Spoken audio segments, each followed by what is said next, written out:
I'm a passionate brother. I wear my heart on my sleeve. I cry a lot of like that. I'm very emotional. So when people talk about me, I gotta stand up for me because nobody else gonna stand up for me, as you see. You heard? I fight all my battles on my own. I take losses and I take my wins the same way. You heard? The same smirk, just like this.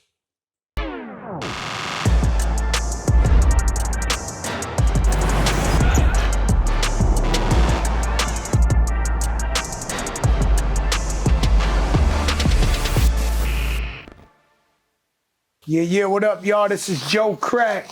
It's your boy Jada. You know what it is, the Joe and Jada show. Presented to you by Boost Mobile. Boost. Hit up boostmobile.com. Go get a Boost Mobile phone for you and your entire entourage. You won't be disappointed. Now, first things first, we like to welcome our guest to the show. You already know him. You don't need too much of an introduction. It's my brother Jim Jones, Capo Status. You heard? Make some noise. What's up with everybody? Also, this is a PSA. We're not gonna talk about my brother Styles, and we're not gonna talk about Cam. One, I don't condone that shit. And two, there's a lot more other beautiful shit going on in the world than to rile up some shit. It's another thing to talk about. Me and Styles are actually brothers, two brothers that love each other. You don't gotta explain. I be wanting people to know that. Like we don't have to get into that because we already know what it is, and they're gonna see soon enough. You know what I mean? Element of surprise is always beautiful. Well, you've been very hard working over the past few years, putting out projects, working everywhere, doing tech work, doing all kind of shit. You everywhere. It's safe to say you've been very productive and very lit. What's your motivation to keep making music, to stay, relevant? Buying BMWs for your son and all. The money is always the motivation. I mean, hip-hop has gave me a life that I wouldn't want to trade for nothing else in the world. I mean, I had my ups and downs, but for the most part, this has been a hell of a ride, and I'm just enjoying it even more. But to stay in it, you gotta be real with yourself and realistic with your output. Because a lot of people try to do it, but they don't. I wouldn't say try to do it. There's a lot of people doing things, but for me, it's trying to be able to reinvent myself, the perseverance, staying current, not chasing the young generation, but finding a medium where we both could benefit from. So there's a lot that comes with this journey in this past few years that I put myself on. And I had to prove to myself that a lot of these things you see going on is things that I'm actually proving to myself and not for no one else, things that I know I could do, things that I constantly tell myself to get up off your ass and get it done, because you could do these things with your eyes closed and things like that. Procrastination is a motherfucker. And when you're at the top of your game and you discourage a little bit, procrastination can hold you even more. And I had to figure out I had to learn how to be comfortable in uncomfortable situations and things like that. And it's no different from coming up where we came from and things like that. When our back was against the wall, we figured out different ways to overcome that, and being in the game is no different. Look at Jim Jones. He's a hard worker. He's relentless. He don't stop. You definitely got better lyrically over the years, right? And so at what point you said, I'm gonna get nice and take the lyricism to another level, because we've been hearing it, but we see your growth, and also I feel like you got 1 million people on your back too. I learned from so many artists from you, say a Dice Peso, say all the other guys, you ain't just pushing you pushing the whole. Tell me about that. Jackets, man. It's always my passion to help people. And in music, that's been one of the things that I'm pretty good at. I got a great ear for music, a great eye for talent. I know how to help them and curate them into a way that they have a fair chance of success. And that was one of the things that I always wanted to do, even when there was a time that I thought I was going to stop doing music, when I had just moved to Miami for a couple years straight and just in a whole different zone. But even in Miami, I chose to help a whole bunch of artists out there, which I did Miami Vamps, and that's how people got to hear Zoe Dollars, and shout out to my boy Ball Greasy and B Money and all these, you know what I mean? So it's something I have a knack for. But it seems like the more that I give, it was the more that I got. You know what I mean? The more selfless I was the more that I was blessed, even in my times that I needed it the most. It was like I gave to people when I didn't have enough in at certain times. The story of Jim Jones is pretty much making something out of nothing. I don't want to make this a tradition, but you're all from the Bronx. It just so happens, Joe Jada. Here we go. Yeah. We was gonna find something to claim start our with. guys. Know what I'm saying? He from the BX. Nah, because it seems like everybody who come on here really from the BX. And you from the BX. Harlem love you. You know what I'm saying? That's cool. You know what I'm saying? But he just went through this with another guest. I have to do it. I've been both in the Bronx and Harlem. He said Rocky don't say he from the Bronx. He from the Bronx. I know this. I was really born in Harlem. My hospital was in Harlem. Okay, there. I didn't know that. I thought my sister was born in Bronx, Lebanon, but I was born in a hospital in Bronx, Lebanon. You're hurting my pride right now saying you was born in Harlem. I mean, they bring from Flower Fifth Avenue. They bring me to Weeks Avenue to Katona Park. I need them all lined up from the Bronx. Nah, I'm a Bronx kid. I'm a Bronx kid. I'm a hybrid. Yo, Jada, I need them all lined up. I need all my chest pieces. I need, the Clips, they from the Bronx. Then they moved down to VA. I'm just telling you the truth. But I got the best of both worlds, man. I got all the attributes from the Bronx and everything from Harlem. Like I'm a rare breed. Like I understand. I'm a very aggressive rare breed. I'm a very aggressive hustler. You know what I mean? Like I got the best of both worlds. So I love it, man. Shouts to the BX. Shouts to all my guys on Weeks Avenue. People used to, and I don't want to sound like a broken record, but people used to champion a hustler, somebody who really wants to get money, want to go on another level, take their family on another level. They used to champion that. And I get it when you sit here and we say, yo, why you pushing? Why you moving like you 20 years old and you won't stop in this? And you're like, yo, I'm trying to get this bread, right? I'm the same way. We love hip hop culture. We love everything. I'm trying to get this bread to make sure we financially secure. 100%. You understand what I'm saying? Some people act like they cool with being broke or something like that. So I know your motivation and I understand your answer. You just a true hustler if we wasn't rapping, we'd be selling whatever, juice. Who gives a fuck? We trying to get money. I'll pick up selling juice. I'll pick up cans. No, I love juice. I love juice. I love Kid Cafe.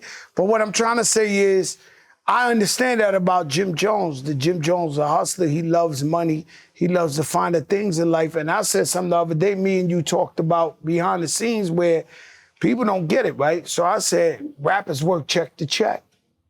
100%. What does that mean to you, that statement? Because me and you had that conversation the other day. It's the same difference of the people that's coming up on a 9 to 5 and they got to pay their bills. We got to pay our bills too. The expenses that we acquire for having money is the same expense that you have at the end of the month. So we don't meet our quota. We don't pay for these big ass houses and these fly cars that we got. Then they start taking them away. Same as you. You don't make that money and pay that rent at the end of the month. Then they start coming in with them notices to get you out the crib. There's no difference.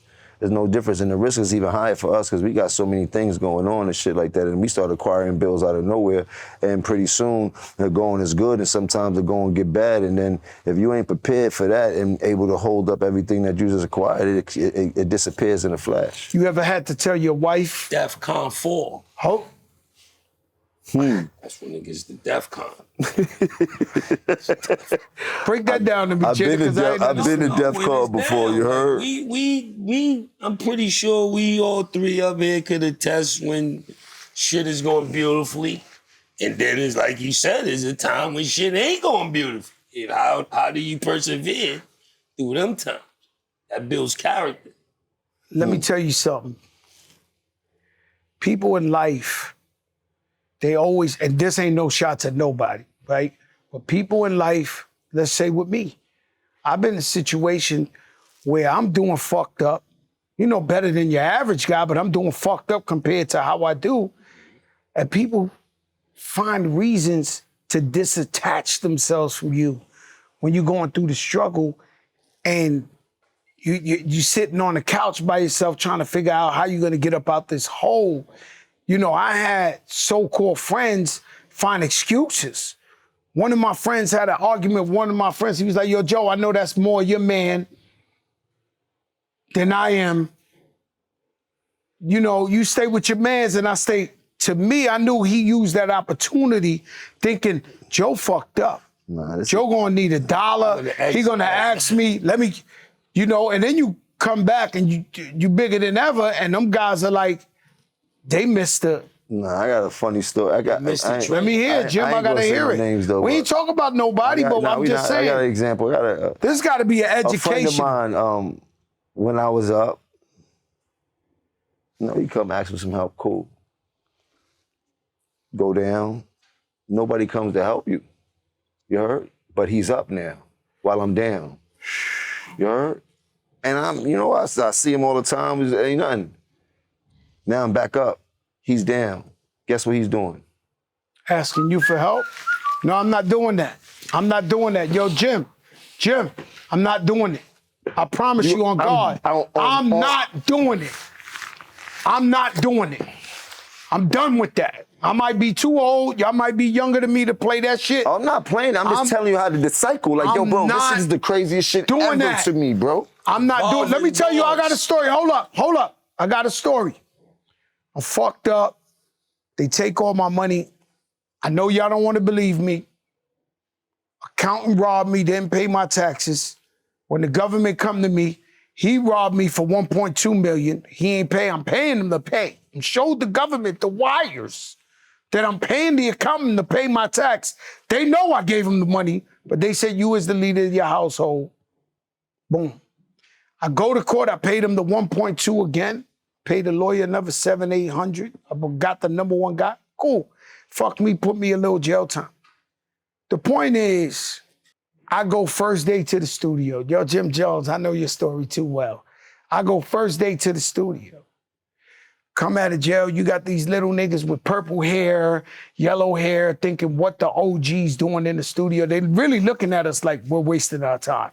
Don't know if you know that, right? So they looking at me. We come up, all the way up. Yo, Ram, come get on the song. It's all the way up. It spun one day. That strip club in Aces, right? So there was Flying Queens. They said, yo, we want to do that single release party. Bet, yo, Ram, let's go. She's jail 8 years. I lose all my money. I might as well been in jail for 20. I don't do broke. Don't take this the wrong way. Take this encouraging. I don't do broke. I'm allergic to broke. I'm a go get it if it's in the fucking Africa, Timbuktu, Asia, no rock unturned. I'm going to get that dollar. Like, don't worry about it. And I'm not complaining. I don't do broke. But one day, the shit ring. The next day, they say single release. Maybe 2 days after All the Way Up come out. You knew when you heard All the Way Up. You knew when you heard it. Holy shit. These guys hit one out the, you know it, off one spin, they hit one out the park. So we go to Aces. This is a 2-day effect. Like, this is probably balling. It's like, there's a 2-day effect. The club is on tilt. The walls are sweaty, out of control. I get to my section, and it's 100 people in my section. And I'm sitting there like this, and they coming up, yo, God, we did it again, God. We did it, yo, God, yo, private jets again, God. Yo, they coming, right? And I'm sitting there, and Remy's there, Pistol's there, rest in peace, Percy was there. So we rock. I mean, not even Lean Back. Yeah, Lean Back did this, but just 2 days later, how they understood every word, I didn't know. It was one of them, right? They turn the lights on. We walking out. I'm walking out with 100 motherfuckers behind me. I stop. This is the same story you breaking out. I stop. I turned around. I said, yo, Pistol.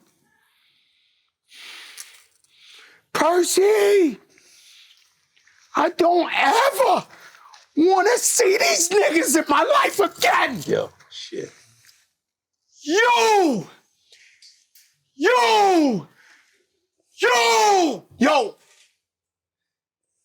Ever! Let me turn around and look at them and go, you heard the guard. We don't want to see y'all no more. We walked out. We never seen them again. So you think after all the times we put people on privates, we take them on hotels, you award shows, you eating steaks, you eating lobsters, we paying your bill, we paying your rent, we paying your this and this and that. You guys disappear when the time get rough. Then you want to show up talking about we did it again. I swear to God, I've forgiven people before. This time, it was over. Because I know I went to the bottom of the barrel. God forgives. I don't. Now, working out, I watch you work out every day. How important is it?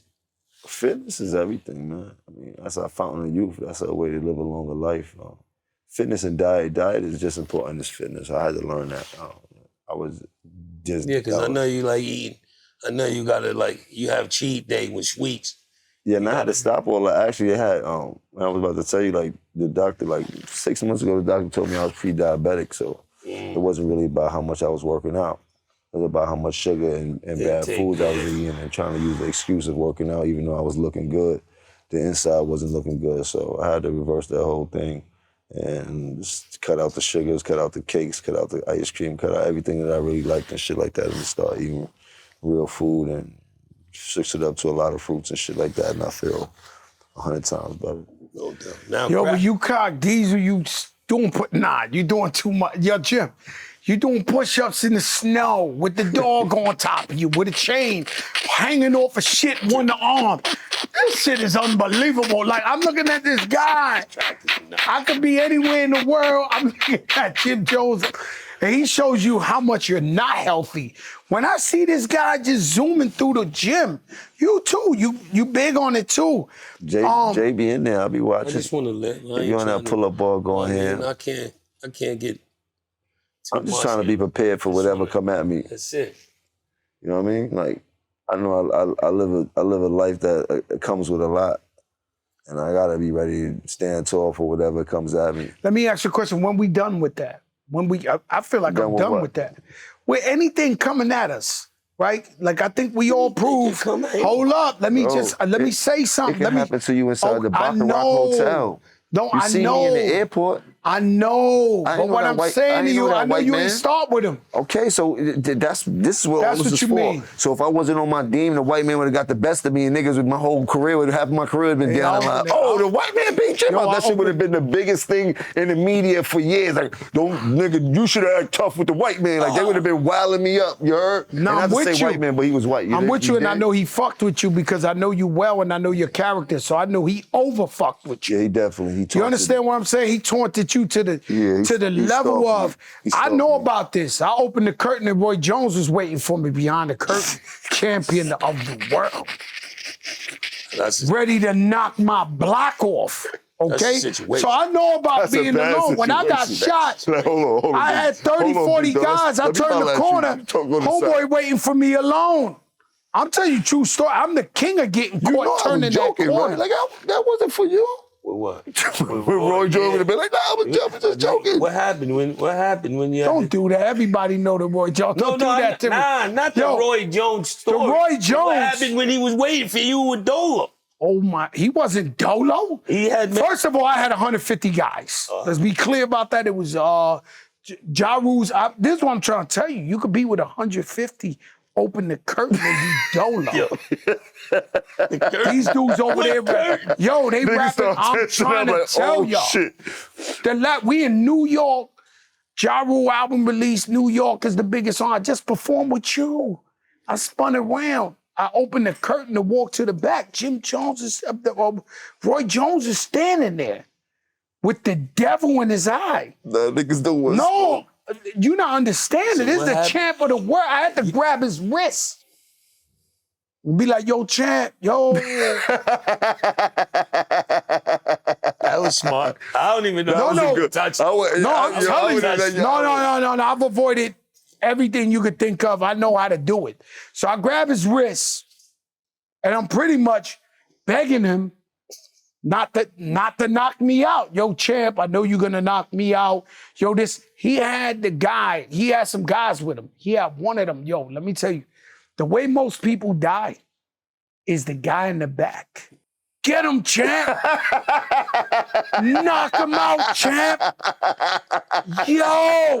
And You trying to put that battery in the champ, no, man? I'm here. I'm the last person that's pussy. But I don't want to start arguing with him because I might agitate the champ.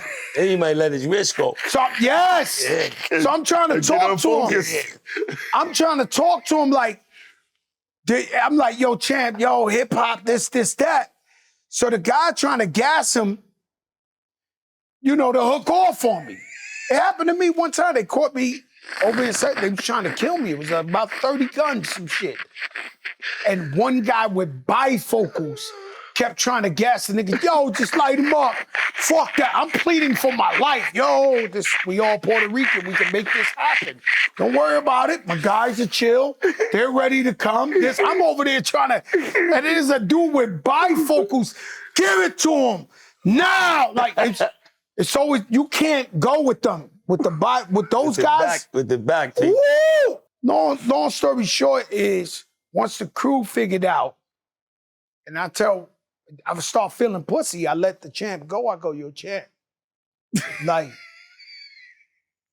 I said, I'm going to be honest with you. No, he know the story, and I'm not. I said, yo, champ, you see those 150 guys, and they over there chilling, smoking blunts, rapping the guns. I said, nobody's going to fight you. Those guys right there, they're with me. So he said it's hip hop. He's not pussy for no one second. No, Roy Jones came. I don't think anybody think Roy Jones is Roy Jones came to pack me up. close to- The point is, what he said, you got to be ready for it. I'm just talking about in general. I don't know if a nigga ready for that. Roy Jones, though, we gonna have to behind jump. the curtain. We got to jump this shit out. This nigga Oh no, quick. you got 150 to try. It's like 100 men against. But it's just the 1 second it's gonna take for him to punch you. No. To him to punch you 3 times in your face. That 1 second. I was trying to tell you. massive pressure blows. he gonna hit you with. Let me ask you something. You thought I didn't know His that? hand is like a switch. One punch You is thought gonna be like I 4 didn't know punches. that? You thought I wasn't telling them, You don't know yo, where that shit coming from. You yo, think a nigga snuff you from the back Yo, the this way is that on nigga gonna punch He's gonna you? rock your shit. Now, Joe tried to say there's no such thing as dressing your age. You as being known as one of the freshest. I don't think there's a thing as dressing your age. I think there's a thing as dressing your wage. You heard? I dress wage appropriate, not age appropriate.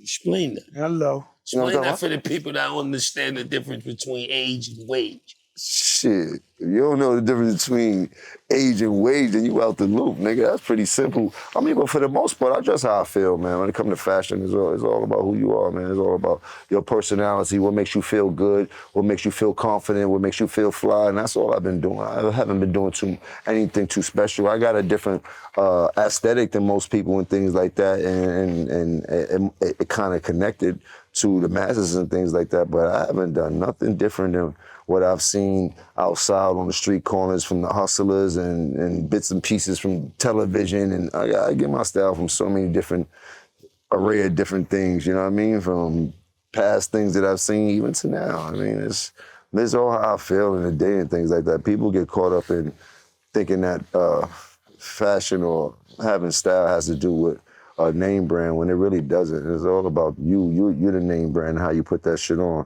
Just because it has a name brand don't mean that shit is looking good when you got it on. That's what I be trying to tell people, things like that. I mean, like, shit, I bought some shit from Walmart and probably look better than you, and you got some shit on from Louis and shit like that. It's all about who rocking it. Take a shot at my Louis hoodie? No.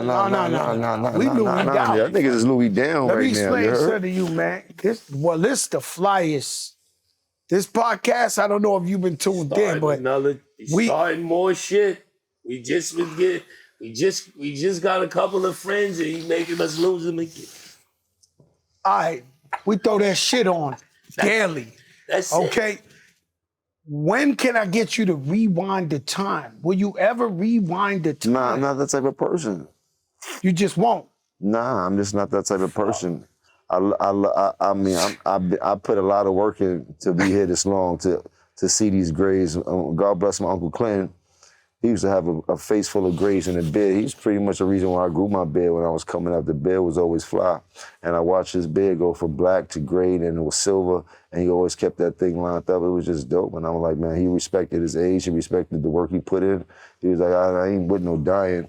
I'm not doing none of that. And I kind of... Well, I do it effectively, and I love it. Nah, you look good. Listen to me, you look good. I don't knock nobody for what everybody got their own thing. Everybody got to do what they got to do. 100%. We want everybody got to do what they got to do. But it's a beautiful business endeavor you got going on. You know what I mean? Like, I cannot knock that. Everybody can rewind. Everybody. Yeah, but you see, somebody like this is a perfect transformation. I should have called him on Father's Day and told him, yo, can I please come with the barber rewind it? This guy won't rewind the time. That's the guy I got to convince to rewind the time. I'm like an old school lumberjack type of dude. That's my type of vibe. You know what I mean? Like, I don't put too much on it. Family. You're a hero. I don't even have a You're a hero. You're a hero to your family. You provide passion. I know you got a big family, sisters, moms, and I don't want to speak out of place, but I feel like you like me, you take care of everybody. Yeah, I take care of everybody in my family. Everybody. Take care of the bills, everything. You know what I mean? It's my pleasure. It's my pleasure. No, you do you just got moms and pops a new spot. I'll be watching. He got his baby girl. Yeah, but I'm talking about this guy the carry his sisters, everybody on his sisters. I carry a lot. Okay, but we not interviewing you. I want them to take care of me. I just filled out my Section 8.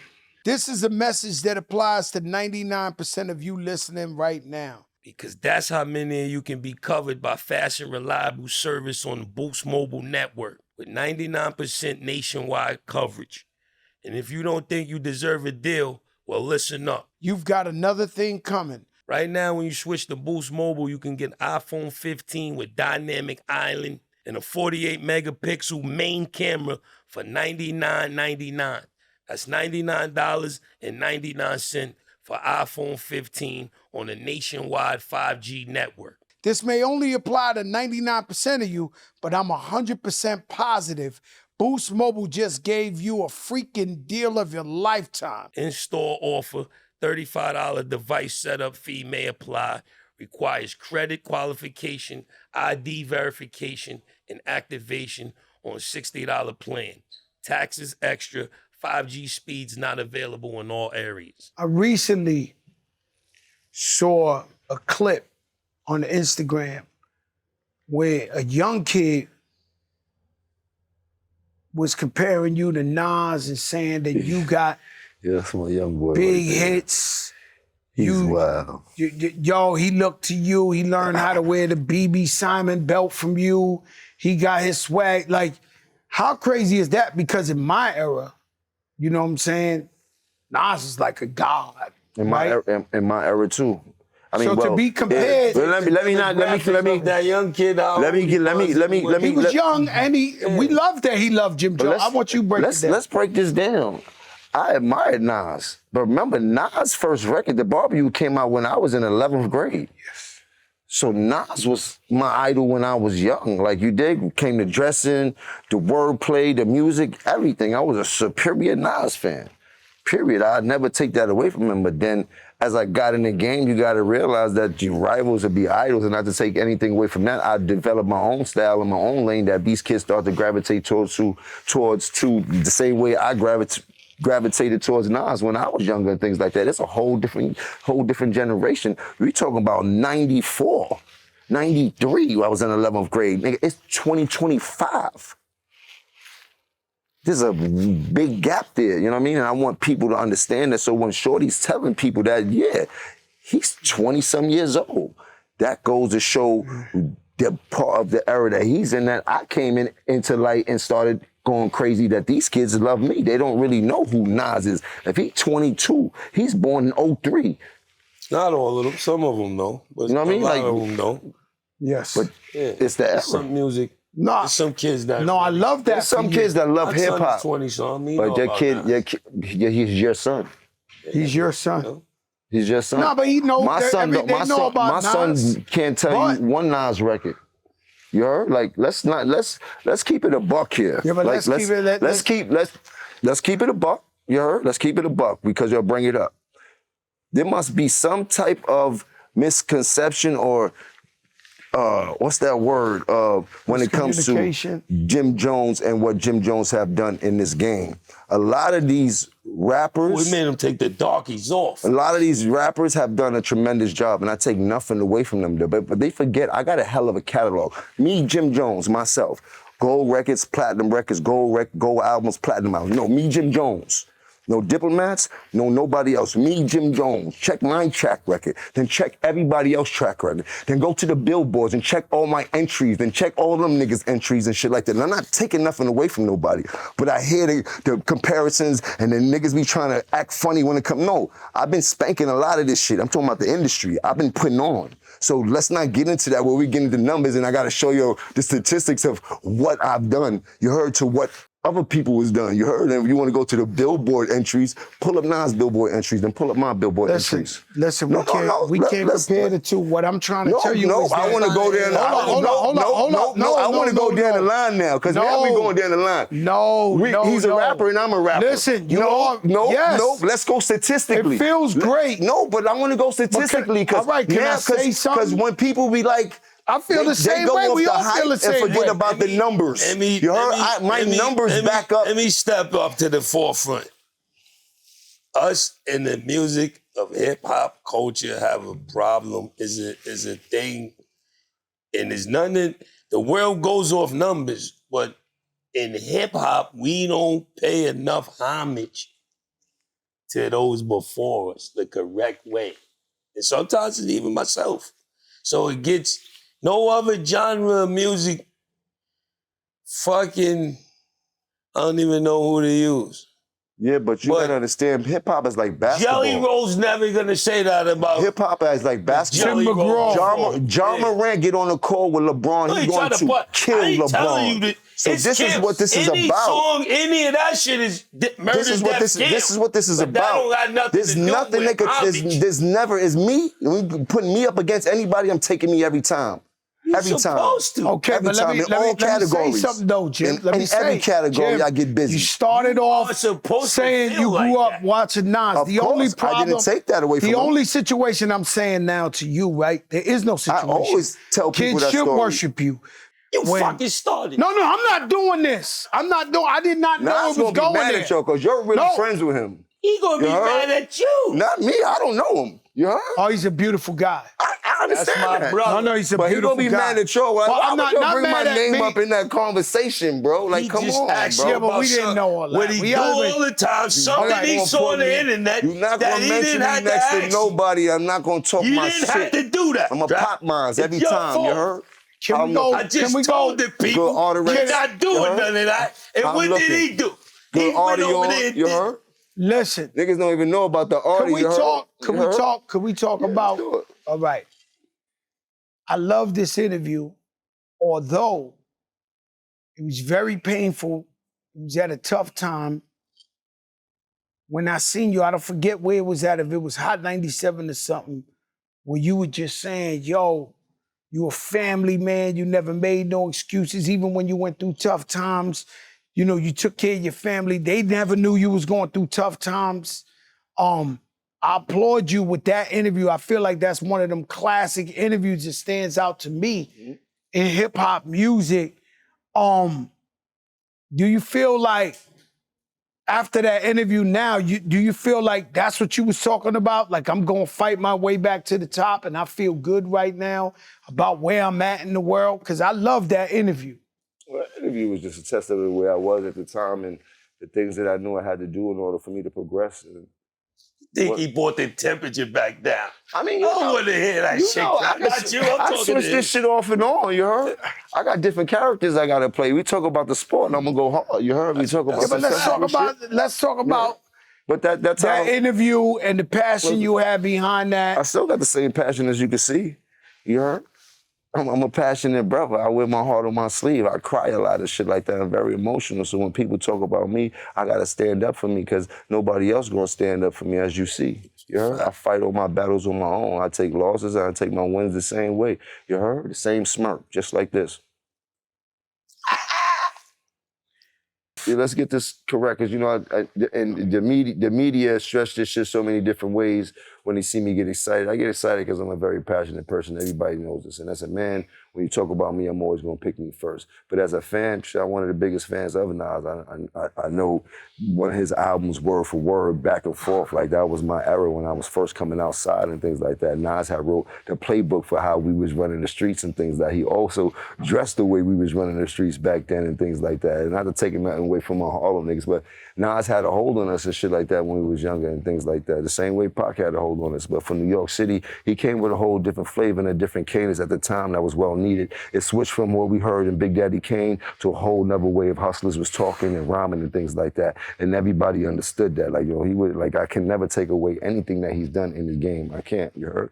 And that's not it. But as a competitive man, that's all I'm doing is popping my shit. And this is what hip hop is about. But for the most part, I got no problem with Nas. Shouts to Nas, shouts to all them guys. Who's most like influenced you now that you said that from growing up artists?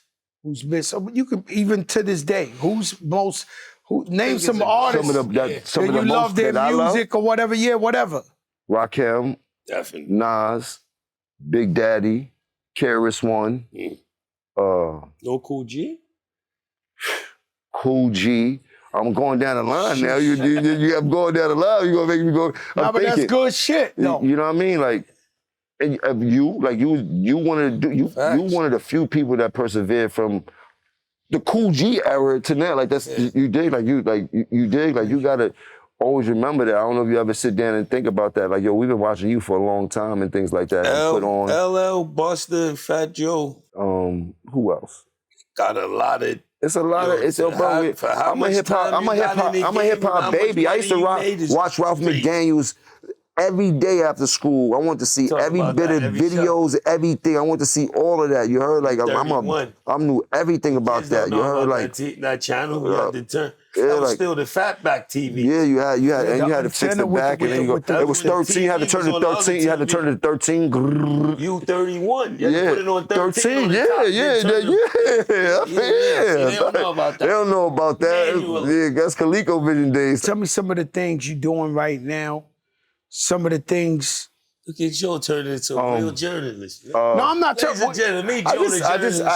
I'm kind of excited. I just brought a major facility in the Bronx where I'm doing an incredible content space, and I'm opening the doors to some incredible content creators and influencers and streamers and gamers and things like that. There's also my office in there. It's a bit of a headquarters. I'll be setting up the Drip Report newsroom in there and things like that. I like that. I ain't seen one in a while. Yeah, I'm about to get back. With the leg doing all this. I'm gonna do everything myself now. So it's a beautiful thing. So I'm gonna be running a lot of TV shows out of there. Got like 2 podcasts set up in their studio. It's a beautiful thing. You know what I mean? So that's one of the things that I'm excited that I've been working on. The music is out right now. The album been doing pretty good. Thank you for everybody that's been supporting the album at the church steps. Shout out to all my artists that have been supporting me. Shout out to Dice Peso. The movie's about to drop. The movie will be out in the summer. The movie. I wanted to be in the movie. I just ain't know how to tell you. I ain't gonna lie. I missed it. I got 2 days of reshoots. I'm doing it. I want to do it. Let me catch Make me a priest this summer. You heard him? Yeah. No, I'm in. I'm in. I want to be in the movie. I believe in your creativity. I believe in your drive. And when I seen you shooting the movie, I didn't know how to tell you. yo, Jim, give me a little 5 minutes of fame. I want to be a little pastor. I want to be I'm a so school mad I bus didn't catch driver. on, D, because I'm broke. Godfather of Harlem, huh? Nah, You, you I ain't seen Slim Lou up in that shit. you definitely You know I came out say telling me Frank this Lucas shit. life in that shit Yeah, right you there. I definitely told him to told me hold this up shit. 1 Yeah, second. he was about to blow up That's this Slim shit. Lou. Man. He was about to blow up in this shit. I distracted him. Car blew up. You know what I'm saying? But this movie, tell us about this movie. I love when you do that. I love everything you're saying right now, how you take matters into your own hands. I always get upset when I look at my career because, you know, I discovered Big Pun, Remy Ma, DJ Khaled, Cool and Dre. I could tell you who I discovered. The one person I fumbled the bag with was Tony Sunshine. And he was incredible ahead of his time. And I kept waiting for the record label to do it. And now we know how to do it ourselves. And if this was years back, I would have been able to blow them up because we know what we're doing now. So I love that you said you create movies in your studio space, podcast this. I love that you taking matters into your own hand to push the future forward. That's a commendable thing right there. You know what I'm saying? I mean, we got to do something for looking at these youngsters making money off these streams and all of these things. And, you know, as businessmen, we got to learn how to diversify. And this is the direction that hip hop and entertainment is going. So we got to be on top of everything. So I need a piece of that too. Is how I'm thinking. That's how I think across the board. Like, I'm not trying to get left in what was going on yesterday. I'm trying to be on what's going on tomorrow. And I know tomorrow never comes. That's all you got to be prepared for. You know what I'm talking about? I know exactly what you're talking about. I feel the same way. You preaching to the converted. You know We've what I'm been saying? blessed, man. How about y'all? So I could say I honestly known both of y'all since 97. I could say it's since 97. And watching both of y'all just go crazy in the game from a fan perspective before I actually got to be in it and shit like that. And then seeing y'all just make so much money and just going. I remember watching you on MTV. You had like the drop top Bentley, black shit, I believe it was. And I was just like, oh, I gotta get this bag. I don't know what the fuck is going on. And then Jada, the niggas used to always come to Harlem.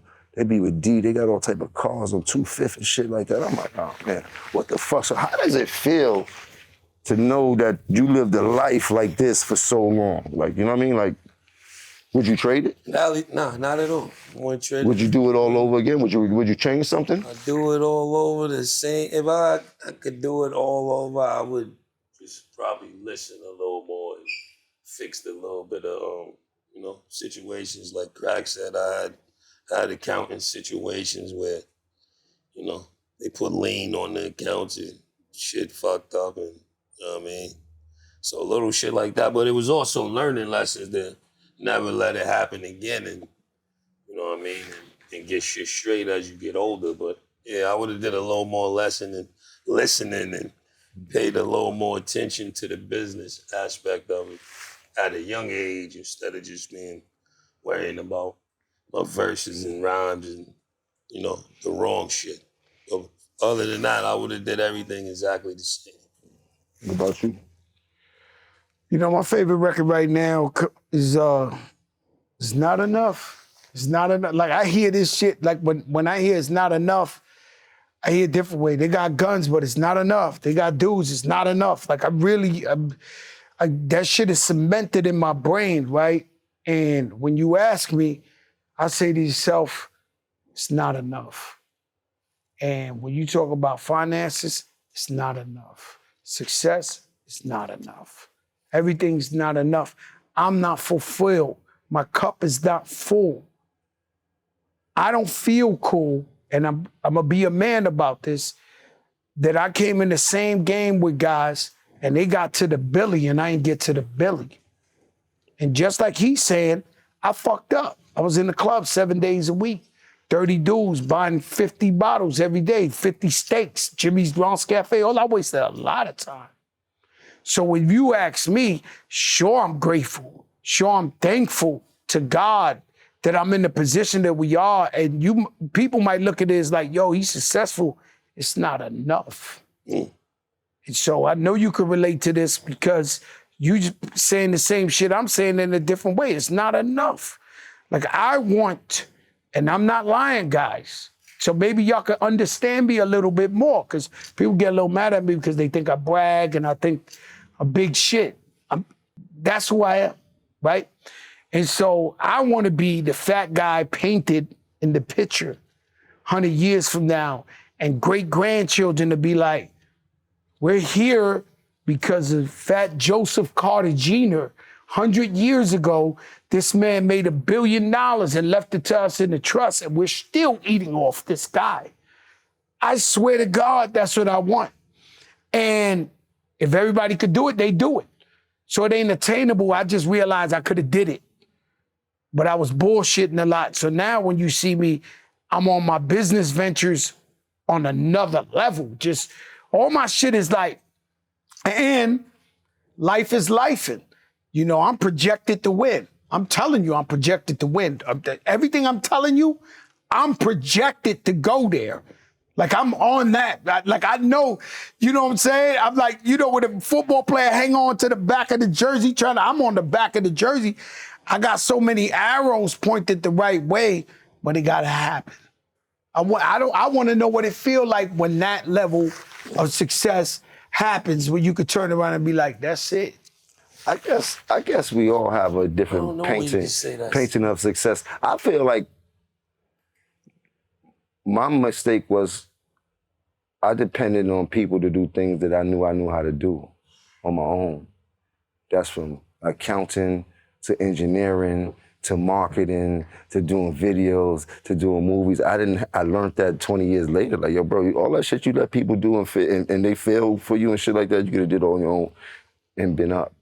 You heard? Cool. But being up is one thing. Making $1 billion is another thing. Yeah, we all would love to make $1 billion. From my perspective, money doesn't move me like people do. You know what I mean? So maybe I might not leave money here for generations to come, but I will leave a blueprint of what it would take for you to get to a bag. And I do know that my whole family and my bloodline gonna know this nigga was a dog.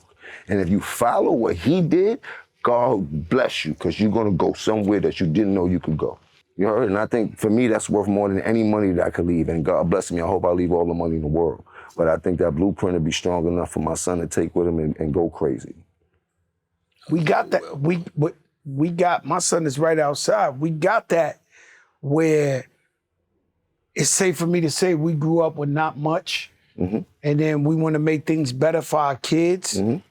And historically, when you look at successful people that come from nothing, because we protected our kids so much, they're not hustlers like us, or would want them to be hustlers. Do you find that in hip hop? Do you find that, or, you know, that's how I look at it. Just with everybody, I meet billionaires, I meet people who make money. You're absolutely right, but if you have a son, your son vicariously gonna grow into who you are.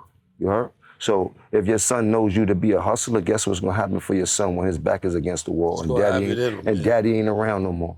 Everything he's seen daddy do and daddy teach him, he's gonna start to instill. He's not gonna sit there and be like a chump.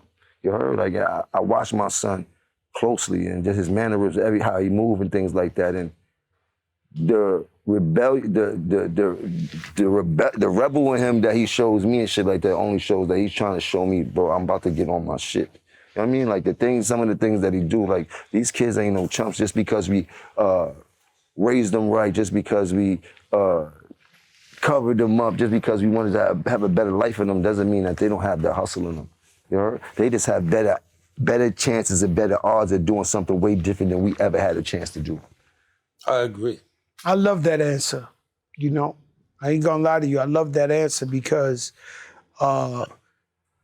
we just want what's best for our kids. We want them to step up to the occasion.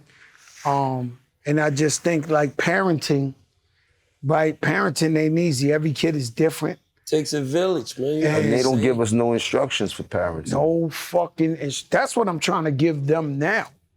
If you don't know where I've been going this whole interview, is I've been going about family and fighting through shit and going through this whole that's what I see in you. I see passion, I see drive, I see relentlessness. I see you working for your family, I see you working for your team. You putting guys on while you still trying to get to where you going. And that's the thing, see, this game is smoke and mirrors. I don't want nobody to watch what I say, watch what I do. Because in the midst of me talking shit, I'm still getting up, getting to the bag. I'm still working. I'm still going to the office. I'm still making sure everything has to be done under my roof for me to live and be successful out here. You know what I mean? Like, never forget that bottom line. I'm still doing all the things I need to do in the midst of this circus that y'all see going on. You know what I mean? Like, and they see it. You know what I'm saying? What I'm trying to tell you is if I see it, they see it. But that's for anybody. Like a nigga told me one day, even if you don't got a job, That's get up. You get up. No, that's not mine. You get up and go outside and act as if you got a job. Don't stay in no house. Go outside and hustle. Go outside and find something. Go outside and do something, bro. Get your ass up. Man, I come from a father. My father was an immigrant from Cuba. My father was a master baker. He had an argument with his boss. He was 13 years in a bakery. He had an argument with his boss. He thought he couldn't get fired. He got fired. The next day, we went with money he had saved up, say like a G. This was a long time ago. And we went and bought toys in 23rd Street and Broadway, brought it up to where my store's at. That's why I got my first Up NYC store on 158 at Broadway and was selling toys in snowstorms, hustling little motorcycles and baseball bats and shit for double the money. That's where I learned to be an entrepreneur. When the summer came, my father was the old man you saw with the icy. He made no excuses. That's why I don't make excuses. We just got better situations at getting to where we're getting. And thank God for hip hop, that the music, you see, you still an MC, meaning like you still are on that. I was like that for a very long time. Till I said to myself, I said like this, for a long time, I lived off of shows. And I'd be like, yo, I got 2-3 shows this month, this is month. And then I realized when shit gets slow, I gotta diversify and find other ways to get money. You understand what I'm saying? So then I had to learn how to make businesses and do shit like that. You just said what you said? Nigga told me, nigga, stop worrying about how to make money and learn how to make business. Because you make business, that shit gonna make the money for you. You said it. I had to learn that, bro. Because I wasn't fucking making music off of money off of music for a long time. Like, bro, I didn't have no hits or no radio. I had to figure out how to make business to make myself some money and still sustain this lifestyle. Because at the end of the day, it's all about sustainability. You heard? This lifestyle, no matter how you look at it, we etched in stone of who we are. They don't understand. I'm gonna play the I'm older than you thing right here. Well, that always no. It's 30 years of sustainability your niggas is on. Yeah, but what I'm trying to tell you is that we know guys, especially us three, and we salute the guys. Because I salute a guy I knew who was getting money in 88 and be like, yo, such and such. Like, I'll salute him. Like, I never look at people. My lenses never look at people at their down moment. I always remember when they was on top or when they inspired me or they was rocking. But a lot of the guys that I grew up with or I knew had runs and that's over now. And I'm not mad at them. If they got a legit job and they moving on with life or whatever, I salute them. But you know how hard it is to be fly for 30 years, to walk into the casket fly. You gotta walk into the casket fly. Yo, how you walk into the casket? Well, you don't walk into the casket, but the point, you get what I'm saying. No, that's hard. Fly. It's like yo, don't talk about that old dudes that had it be the same old dudes that rat it. Facts. That's a fact. You know how crazy that line hits me? That's a fact. Every time I hear that song and you say that line, That's a fact. and they ain't even gotta be, the purpose don't even gotta be about rat it. It's just about so many guys have runs. And then they start talking about, yo, I used to be this, I used to be that. Yo, I used to have this. Cool. I'm not mad at the used to, but don't make it seem like the used to is relevant now. I'm with a good glory story. Let me finish. You heard? I'm with that. I love all the old hustle stories, but some old hustlers carry it the wrong way. You heard? And no disrespect. I'm looking at YouTube. Some of them got an AARP card talking that shit. No teeth, still talking that shit. I'm like, yo, bro, you can't hold a smack 2025. And you ain't carrying it right, so you should be home. Don't even mention it, because what you talk about and how you looking is not reflecting of what we doing out here.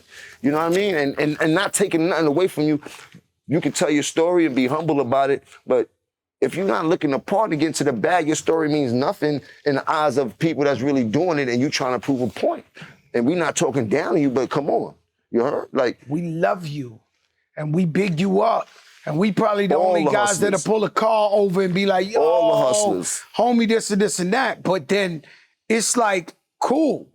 If you ain't got that run no more, you get yourself a job, you take care of your family, you cool, and we that gonna shit is salute you fire. the same way. Them is the But niggas I don't respect talk. the most. Don't talk. I know a bunch of old hustlers that used to get money that got good jobs right now. When I see them, I still praise them the same way I praised them when I was younger. I'm the same way. You heard? So we preaching the same thing. You did? But But there's a few of them. they out of control. They entitled. They miss me. We didn't even, Oh, no, even they have a out- conversation. We just Yo, I'm Jim, walking they the other out way. of control. Yeah. And so you looking at them and you like, yo, y'all talking. I'm like, I don't think I slept good last night. You know what it is? Right? It's like, I be feeling like they I gotta wanna- say some type of yo, but entitlement vicariously through the hustler fake rule that they had. Like, you know what I'm saying? Like, yo, bro, like, yeah, like, yo, bro, like, yo, That bro. they forever old because what they did back then. Yo, bro, what you Fuck talking outta about, bro? I don't even know you, bro. I'm You like from my era. I'm sitting, here go the Fat Joe with the hoodie, right? Once again, got 100 guys outside. You keep 100. No, always back in the day, right? I walk in the bathroom. It's a cock diesel Spanish dude. Diesel out of this, like he looked like he ate a refrigerator. You know the man came home just now. The bathroom got a long mirror, right? And the man sees me and he goes, by the way, I've never been extorted in my life. I don't understand it. You gotta kill me. It just doesn't exist in my DNA.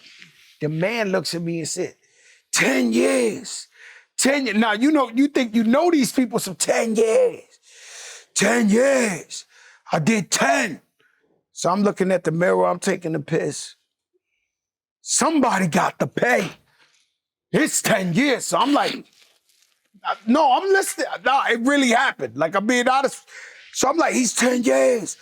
So I'm thinking he thinks I got him in trouble for 10 years. And so I'm trying to hear him out. 10 years, I've been reading the magazines. I've been hearing you talking this shit.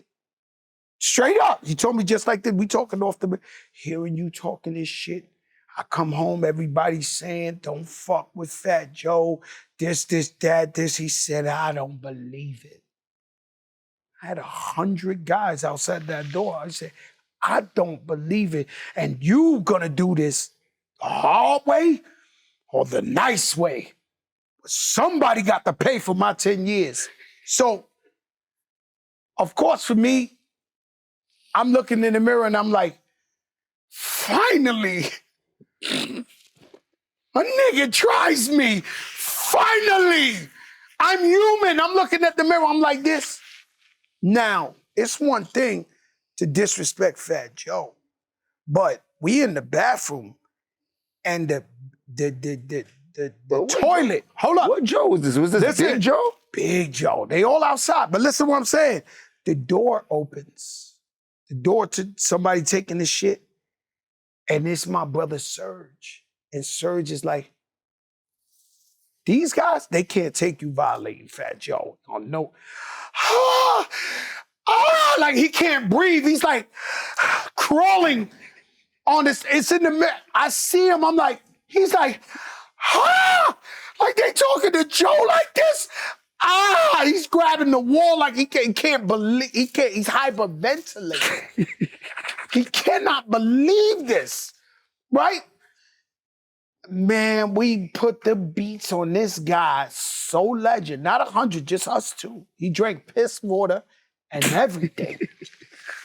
And I gotta salute the man because I never heard of him again. I never seen him again. But Joe, I ain't gonna lie. y'all Puerto Rican niggas was putting beats on niggas back in the day. From the fever on up, I've been outside so what, like 94, 93. Y'all niggas been rubbing, I'm talking about, bro, God bless Big Pun, bro. I seen Pun punish so many niggas, bro, like so many niggas. I seen Pun take his chain off in the tunnel and punish. The Punisher, punish, like no pun intended, but pun intended, punish niggas. Like, yo, bro, Big Pun was, yo, bro, y'all was some wild Puerto Ricans, bro. I cannot lie, bro. Just looking at the history of this, what, yo. Listen, man, Pun had this thing called nose to the brain. I swear to God, he had this thing. I'll tell you a quick one, but you know, I'm like the biggest liar on the internet now. They call me the Cap King, right? I used to play softball. This is an ill story. I used to play softball in my block. So this dude walked by. You know, I'm from the block. But I'm from them projects my whole life. I don't care if I'm Fat Joe the rapper. Somebody who grew up with me, they might talk funny to me. And you'll be like, yo, what the fuck they talk? Like, you know, we know each other since kindergarten. You ain't shit, bullshit, pitcher. He's going crazy. It's a dude I grew up with, right? Fuck you, suck my, you know, we doing all that. So Pun was my number one fan. When I played softball, Pun sit in the dugout every game. He would watch every game, right? So Pun started talking to him, yo, what's up, stupid, this, stuff. They arguing. So you know the city park, they got the city park, they got the gates. I watched Pun bait him to come close enough, and he punched him through the gate. Bam! And knocked him out. They had to bring the ambulance through the gate. I'm talking about the hand didn't go through the gate, but you know what I'm saying? He got close enough. Punched the gate on the nigga's face. He punched the gate and knocked him out. Yeah, exactly. Through the, boom, nose to the brain. This it, nah, it was, yo, he had legendary strength. This is that Boost Mobile Cash App. For that ass, the Joe and Jada show with the Capo.